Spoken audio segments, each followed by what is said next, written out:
Hi, I'm Lex from NLR, and you may have heard about large desiccant dehumidifiers. We often get asked why we use them and why not portable LGR dehumidifiers, which can be cheaper to buy and easier to set up.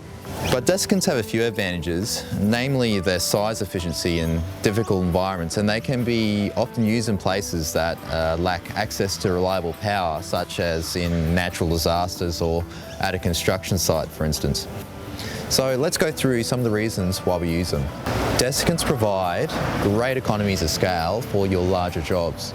Desiccants can essentially be scaled to any size job, which make them suitable for large losses, such as say a shopping centre or an office, a large office. You really need too many refrigerant dehumidifiers to do the same capacity as say one of these. They also work well in catastrophe situation where power may not be available. And these units can be transported on the back of trucks and trailers, and they can be vented into the space which need to be dried. Now for these larger areas, in many cases, the power requirements of drying larger environments are less with desiccant dehumidification as opposed to refrigerant dehumidification. And this is particularly true with our larger 5000 desiccant, which actually uses a combination between electric power and LPG gas.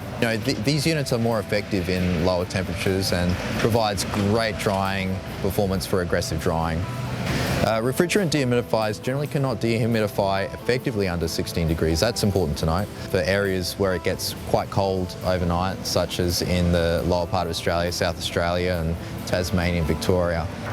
When drying in catastrophe situations like area-wide floods, desiccants can provide excellent grain depression needed in drying bound moisture soaked in building materials like concrete and timber framing. What are the downsides of using large desiccants? Well, they may not be suitable for your large high-rises where you need access to the upper floors. Having said this, we do have a smaller model, which is a 2000 CFM desiccant, and we can get these up in a freight elevator and dehumidify the floor which is affected. Now, humidity levels do need to be monitored throughout a drying project with desiccants. There is a risk of over-drying, which is why you'll need a professional on site to be able to monitor those levels. If you need desiccant dehumidifiers for your next water damage job, we'd love to hear from you. We have our industrial desiccant dehumidifiers, the 2000 CFM and the 5000 CFM, available for hire through NLR and Agile Equipment Hire. Visit us at our website at nlr.com.au or agileequipmenthire.com.au.